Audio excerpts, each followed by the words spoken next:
Hello, everybody. Welcome to Amazon Music City Sessions. My name is John Weigel, and we're live on the Amazon Music Twitch channel. I want to let you know before we get started, there's a QR code on your screen. If you go ahead and scan that, it's going to take you to a page to buy Måneskin's new album, Rush, on vinyl, which is super exciting. But right now, let's talk to the band. Hello. Hello. How are you all doing? Okay. Yeah.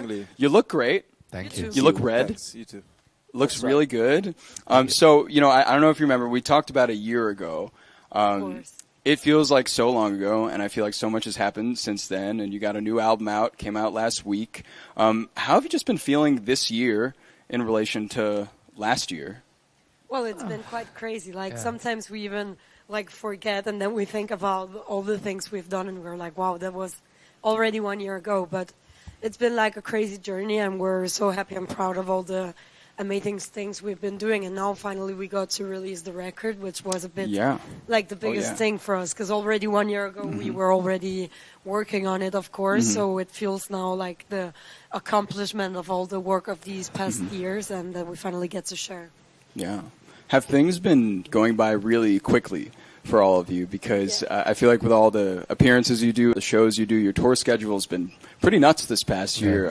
How has it been in that regard? Is it going very fast? Are you finding that you have time to kind of soak it all in now and then? No, we're still on the train, and the train is running pretty fast. Wow. But the whole year. But I think the last 2 years, I would say, has gone very, very fast from us. And as Victoria said, sometimes we don't even realize the amount of that we did in such a short time. So I hope, like in a short time, we'll have some time to think about it. Yeah. I mean, talking about time, I feel like you're four very unique individual people, and you all have your own schedules and your own way of doing things. How do you find that you manage your time all together in terms of, getting together to practice or writing music, especially since you're on the road so much nowadays? If we have even 2 hours, we rent a studio and we go there. 2 hours? Every time, Wow. every time. Sometimes we did it in between to promo things or Oh my God. It's pretty hard. Wow. In those 2 hours, do you tend to write, or do you just kind of jam out and just... It depends, because sometimes we have some songs that we wrote during the tour or stuff like that. So we just pick up that songs and we try to jamming all together on that song. And sometimes we create a new song, but we don't finish that song. So it depends. Wow. Oh my God. Do you see a big difference in songs that you write on tour versus songs that you write in a studio? Yeah, of course. yeah. Oh wow. Okay. What are the big differences? What do you notice? I think the most heavy or punkish songs we get to write during the tour mostly, because it's where you get a lot of the energy from the crowd, you know? So I feel when you write music on tour, it's always more energetic. Yeah. That And then when you energy get your probably alone helps. depressed moment, you write the ballads. Speaking of going on tour, I saw you play at Lollapalooza this past year. I was in the crowd, probably third or fourth row or something. I got pretty close. It was really great. Exciting day for me. Cool. Very exciting day for me. But I thought you all delivered probably one of the best performances I saw that weekend. Thank you. And for all of you kind of continuing with playing live, and I feel like playing live is such a big part of your journey and a big part of your set and performance.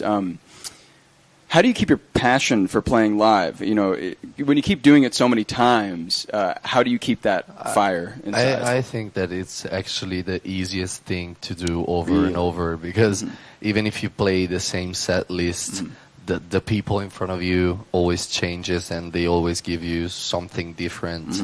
Of course, there's more or less always the same reaction, and to the more sad songs you have that reaction, and to the more up-tempo song you get their reaction. But every audience is different. Even 2 nights in the same city, you see different reaction, you have different feedbacks, and so getting that energy, it's what keeps us energized and makes easy in a certain way for us to play many gigs in a short amount of days.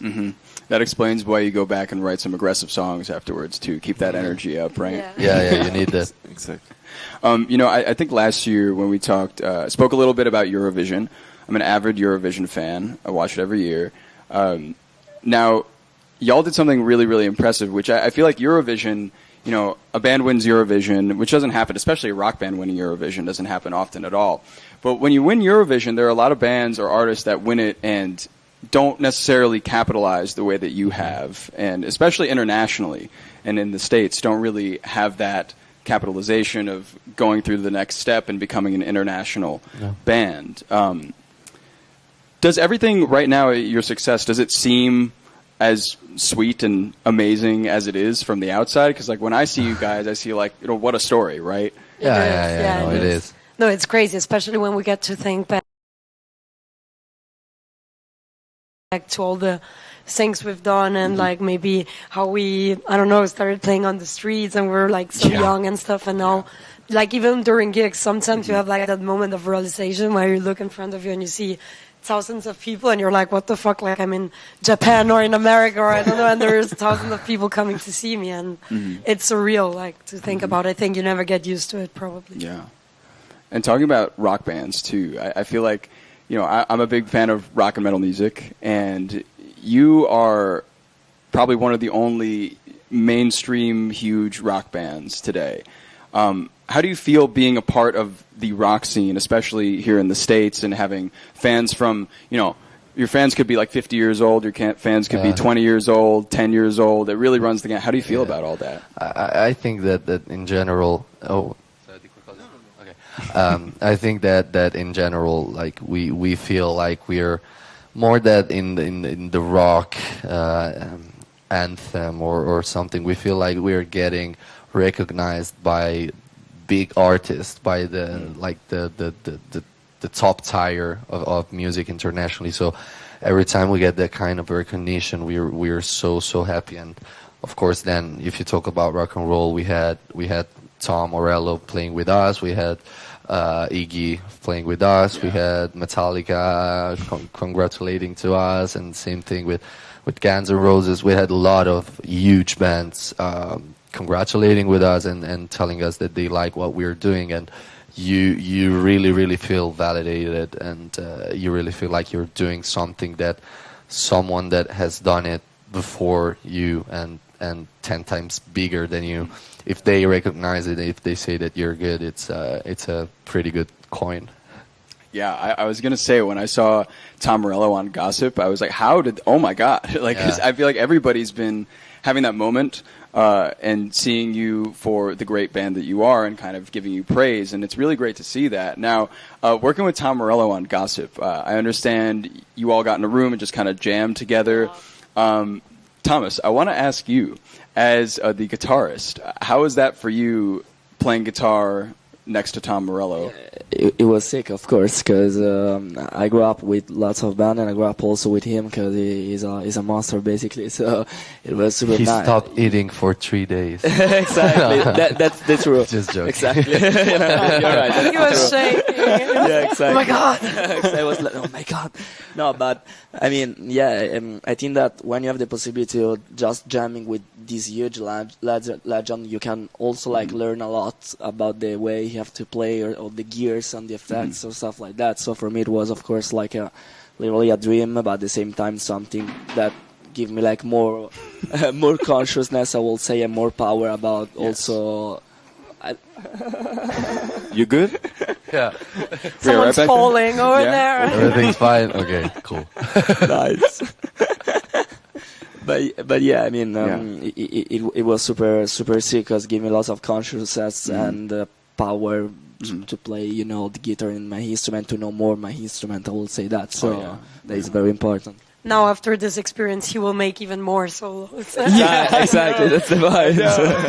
Now every time we write a song, it's like 10-minute solo because Tom Morello does it. Exactly. We have to agree. Tom Morello said, "I'm good, so I deserve a solo." Exactly. Yeah. And the solos on Rush are really incredible. I think my favorite one is on Loneliest. Thank you.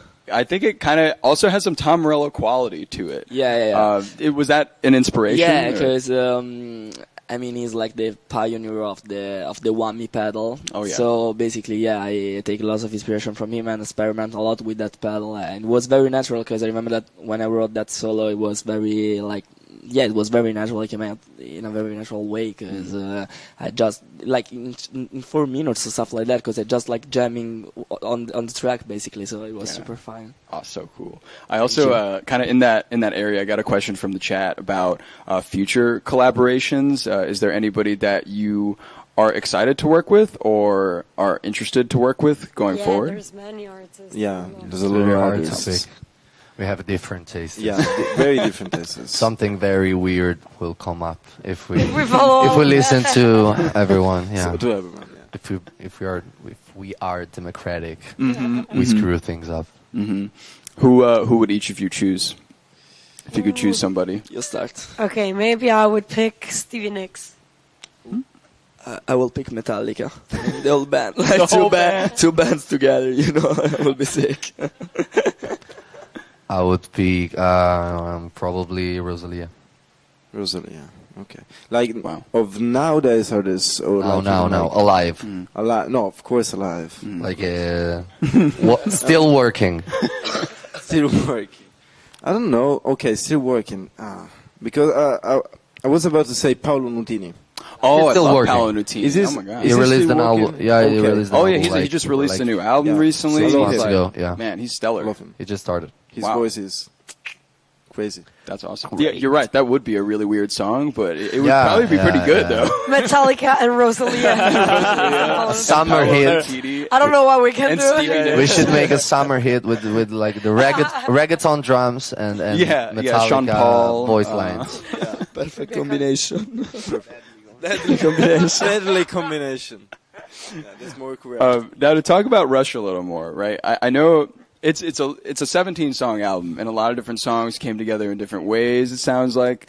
I heard a few of the songs you've had for years, a few of the songs you wrote last year or the year before. Yeah. Talk to me about the album writing process, and was it any different from other albums Yeah, or definitely. EPs? Yeah, it was like very different because we tried to, I think during these years, of course, we all developed and grew as also for different people, you know, so we all have our individual tastes and discover new music and bands and stuff that we were inspired and influenced by. So when we got to the studio, we couldn't really at first have like one meeting and common ground that we wanted to pursue everyone.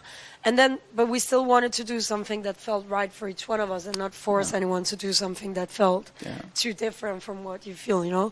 So we tried to, like, usually we'd all get in the studio together and jam until we found, like, something that was perfect for everyone. And then from every little part, go through the whole song.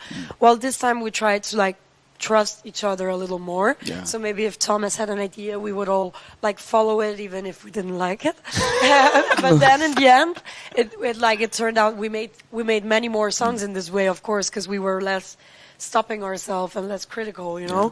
But then in the end, when we ended up having like 50 songs and we listened back to it, and maybe one of the ones you hated the most at first became your favorite, and the one you liked the best then didn't even make it on the record, you know, because we learned that like by not give a judgment immediately to a song, we would like let it sink, and maybe your opinion also changes. So we learned a lot, and we were very diplomatic. So Yeah, it sounds like it. I mean, out of 50 songs, I mean, it must be so interesting to see all 50 songs, like kind of, because you probably had to record like a rough recording. Yeah. All of We got those. it. We got it. It's probably way different when you're all on a song versus one person's vision and one person going on Yeah. a song. Definitely. And for this album too, how did you find you each push yourselves a bit? Because I feel like this album, it has some of the best choruses specifically that I've ever heard from you guys. It's fantastic. Thank you. How did you each kind of push yourselves and go an extra level? Because I really felt from each of you like the level was a little higher on instruments, on vocals, all you. of that. I think that's because of that. Like having each one of us the chance to really get into his idea instead of having to change it to make everyone happy, but having the chance to work on a song till the really end. I think it allowed us to like show not the full skill set, but like more skills that than the ones that we shown before. So like I can talk for myself. In some songs I had the chance to experiment more with the melodies, because I maybe in some songs I wrote the whole melody without having the instrumental, so I was completely free, and then we put the instrumental on it, and same, sometimes we did the complete opposite. Sometimes they had the full instrumental, and I just had to put vocals on it. So I felt very, very free to dig into all the melodies and all the lyrics. So I think that's why for each one of us shines through something more than in the previous records. Yeah, I will say also that for me it was like a challenge, be versatile with my instrument to the different songs. Thanks to the, I don't know, the pedal, the gears, and also with the part, because I had like to, you know, write a part in like in a very punkish song, maybe a rockish song that is more like in my I don't know, it was like in your style. Yeah, in my style, exactly.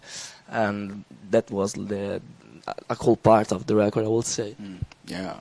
I saw, speaking of the record a little more, I saw somebody in chat mention Gasoline, which is probably one of my favorite songs on the record. For that specific song, Victoria, tell me about your bass line in the opening of that song. Yeah, I think like we tuned the bass so much, it's like my two steps down, so it was like the string was like going loose, but because we listened to a lot of also like electronic and techno music, so we felt like we wanted to do something like with a hard bass line and stuff. So we tried just to play a lot with the sound and to tune it very low and have this kind of rhythmic going on, and then the whole song came very naturally. It's drop C, isn't it? Yeah, it's drop C. You kill it. Drop C. Isn't it? Bum, bum, bum. Isn't it? I also want to note to chat, everybody watching, they are going to perform later, so I see what you're saying. And talking about performing, I did see a question in there about your favorite songs to perform live from the new album. Could you each give me your favorite to play live? Cool Kids. I don't know, because we have to also to make the rehearsal for the whole record, to be honest. So of the ones you played, they didn't know anyway. No, okay. You're a snitch. I mean, yeah, but no, I will say probably Blah Blah Blah. It's really sick. Oh, yeah. It was unexpected for me, but Baby Said it's one of the coolest to play live. Yeah, Baby Said is very hard for me to play, actually. So I think So it's not my favorite. so it's So you not my hate it. favorite one. Least favorite. So we're not it is gonna play it. We're gonna Exactly. cut out from the set list. And I don't know. I would say maybe Zitti Buoni. From the new ones. The new record. From the new one. Tieboni He's so good at promoting. All-time is favorite. always new. Always thinking. Got to promote the Right. last records too, you know. Maybe okay. Blah blah blah as well. Blah, blah, blah. Very cool. It's very funny. Ethan, It's very while- hard. Yeah, while we're talking to you, Ethan, I do want to know, because this album, I felt like you gave every song exactly what it needed on the drums, and I felt like you met everything perfectly. Thank you. I feel like some drummers like to do a little too much, some don't do enough. I feel like you did the exact amount that was needed on every Oh, you song. think so? Oh, thank you. Yeah, I too think so. How? I appreciate that. I guess, lack of a better question, how did you do that? How were the drum recordings on the album? How did you figure out each song as you went? And possibly, what were your favorites to record in the studio? Okay. Well, my favorite to record ever, I think, is Time Zone. Yeah. It was very funny to record, and also to write. And like basically, what I thought about my drumming to put inside the record is, it was more about like to be tight, because they all are very like intertwined sometimes. Like Baby Sass starts with a guitar riff and a bass leaf, like literally intertwined. And like the one, sometimes you can lose it, so you need a kick or like a rhythmic that puts you in time again. And I just had these reflection, and I thought that the more like tighter was the drum, the better. So I just tried to do something easy, but like necessary in sort of like in a sort of way, but easy at the same time. Yeah. Because I don't like like drumming there too much. I actually like come from jazz drumming, so like it's Oh, yeah. all the jazz drumming is like that, and also like progressive stuff like Genesis, Phil Collins. It's like is very hard drumming and very sophisticated and stuff. So I also try to put some feels with my drumming with this attitude, like prog and jazz attitude, but still like make it tighter and easier and stuff. Oh, yeah. The truth is, sometimes this jesting really comes out of him, and when we're rehearsing, he will do like crazy Sometimes it films and happens. make us all go out, and then Yeah. we're like, Ethan, that's not. And he's like, We're not "Why? improvising. It's good. It's just this weird composed tempo or something we don't even know, and we're It's like, not 5 okay, on but we're 7. out. Sorry. I would like to see a jazz drum album. Ethan, Will be sick. Hello. on the cover. I have Yeah. the title. Why not? I love that. I love that. And kind of going down the line here, Damiano, you kind of mentioned a bit earlier that you tried some new stuff on this album. And I really think that your voice changed a bit, and you started hitting some notes that I just didn't expect you to hit, right, in the Higher. terms of higher, but also in places that I never saw you work before. Talk to me about your vocal technique for this album. How do you feel like your skills have changed, and what do you think changed them? Can I be truly honest? Absolutely. I have no vocal technique.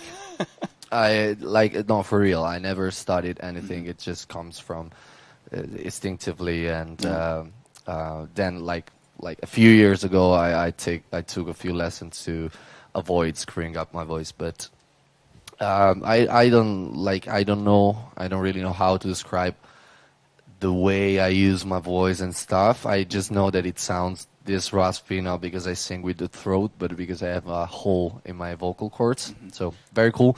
but yeah, actually, in some of the songs, especially the ballads, I just try to keep the voice cleaner.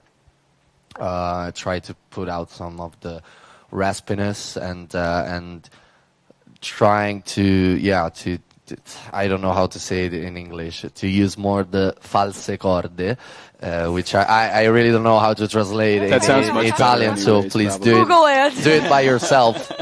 Yeah, so I tried new techniques, and also like the whole album is just higher than the previous one, so I was kind of forced to do that, but I actually kind of feel more comfortable on these higher notes than on the mid ones. So good. I hope I'm gonna sing it good on tour. Speaking of tour, I do have some people in the chat asking about when you're coming to North America for your tour. Are you thinking Wait, about that anytime be soon? patient. We just finished. A large portion of the album is in English, and I'm sure you've gotten a lot of questions about that. Obviously, a few great Italian songs, La Fine, for one. Yes. But for most of the record, writing in English, how is that for you in bulk this time? Well, actually, it's like something a lot of people asked us about, but like our first EP, it was all in English. And when we started like Yeah. playing together, we like hated doing Italian songs and stuff. So it was kind of something that we had to learn, you know, like being in the Italian industry and everything. And now we just felt like we were talking to a international audience, of course, so we wanted everyone like to understand what we were saying, to speak more clearly to them. But at the same time now, like, the Italian part is also a part of us, and we love it, so we want to keep both. But I think also being around all the time English speaking people and traveling so much and being with English musicians and stuff, it kind of inspired us to naturally just write more in English. But it isn't really something that we're sad about or thought about that much. It's just we feel represented in both ways, so we great. don't really mind. Do you find it more difficult to write in English, or do you find it easier? I feel like It's easier. Yeah, For me, it's right. easier because it's my second language, so I don't judge myself. I let other people do it. Now, also for this album, you had a lot of songs that were a bit more aggressive, kind of like what you talked about, maybe songs you wrote on tour, and other songs that were a bit softer, Time Zone for one. Yeah. What is the writing process like for a softer song? Because I feel like when I picture you all in the studio together, you're all just like wailing on instruments, you're like banging a guitar, banging a bass. Like, for the softer songs, how do you find a moment to all sit together? I usually Thomas and Woosah. Damiano kick us yeah, out. we usually me and Thomas, yeah, we get That's actually true. intimate. Exactly. We get moments. some comfortable clothes. we spray some perfume and then we're ready to go. Kiss, make out, and ride. Yeah, we kiss very, very gently, French way, and Candles. and then we start. And we use also to smash like a little tiny instrument, but in a gentle way. Like kids instrument. Exactly. No, but And then when they're done, they allow me and Ethan back in the studio. Yeah. We try to play on it, and they're like, soft. Wait. Soft. They're like, no. Wait. You have a to- minute. Come in off. You have to wait at least mid-song to start the drums. They're like, okay, fuck you. And then No, it's a bit more difficult because it's something that like maybe Vic and Ethan, they have it a bit less in their DNA, but they're getting to it. Punk! Yeah, Vic has no feelings. Like she hears the most romantic song and she's like, "Where's the solo? Where's the drum? Instrumental. Yeah, where's the distortion?" For the solo. Talking about Victoria a little more, I would like to know about the album cover shoot. Tell me about that day. Tell me about jumping over everybody. Did you land on it? luckily Tell me it why was you're not me. smiling Oh, so it was much. not you. No. I was under enjoying the view. Yeah, it's another girl. So. It's another girl. I think it would have been very I thought unlucky. it was If I had you. to jump, I would probably fall over all of you. I'm not very good at sports. So. Also, I know you guys are Grammy nominated this year. Congrats. Thank you. Very, very excited. Thanks. I can hear the applause from the other side of the Yeah. streaming session. Yes! Okay. Yeah. Yeah, that's Now I feel better. There Thank it is. How do you feel? Obviously, I mean, elated, but how do you feel about being Grammy nominated? Happens sometimes. You know, wake up and you're they just tell your name. Like, no, not a big deal. No, I mean, I think it's the biggest thing that could happen, especially to a non-American artist, American and English, let's say, to European country, to European artists. So yeah, it's very, very big for us. It's hard for us to realize it, and but it's in a week, so we have to. And no, it's going to be a very special night. We really, really hope to win. There's a lot of people say, no, I don't really care. We care to win, okay? So vote for us. So vote for us. I don't even. It's very hard to explain it. Like, everything sounds super cheesy, but we are very, very happy. We really don't know how to describe it. Mm-hmm. And we're gonna see some very, very cool people perform live. So. Oh yeah. totally. Last few things here. I feel like every year you continue as a band and you work together, and maybe you're so in the weeds sometimes that it's hard to sometimes appreciate each other. I want to know from each of you, what are some of your favorite things about working with each other specifically? Nice. Oh, that's cool. Nothing. I hate you. Nothing comes to my mind. I'm No still good thinking about quality. it. Still thinking about it. Okay, I can start. Let's go. So you have to be I'm nice scary. back to me. That's why. Okay, I think about Eden, I really enjoyed that he's like always like the sweetest, and even like when we all fight and we're like, no, I don't like this, I like this. He's like always like diplomatic and tried to calm everyone and give everyone space, and he's just like very caring about how everyone feels. So it's always cute and puts a good environment. Aw. And Damiano, I think it's very cool because he is very creative and he has very like strong opinions. So when he like leads like the process, is just like fascinating to watch because you can see like someone fully expressing themselves and coming up with a lot of ideas. She never told me that. It's first time. I know, because they're forcing me to be nice. Only lines I'm making And it up. unfortunately, Victoria, I have some very bad news for you. Oh, okay. Nobody's going to be able to be nice to you right now Exactly, because probably. we got I'm a sure, wrap. Like the reports will be. Got a rap. Vic is funny. Vic, she's very, very energetic. Thank you. Yes. So Thomas didn't get his, but you know I love him. Everyone loves Thomas. Yes. course. And talking about energetic, we're going to get ready for y'all to perform right now. Thank you so much for taking the time to talk with me and chat. Once again, the vinyl is on sale right now for Rush, so go buy that whenever you can, as soon as possible. And we'll be back in a few minutes with Måneskin Live. Yoo-hoo. Woo! Yippee! Creepy, and we're back. Thank you. Thank you. Sevil, as always.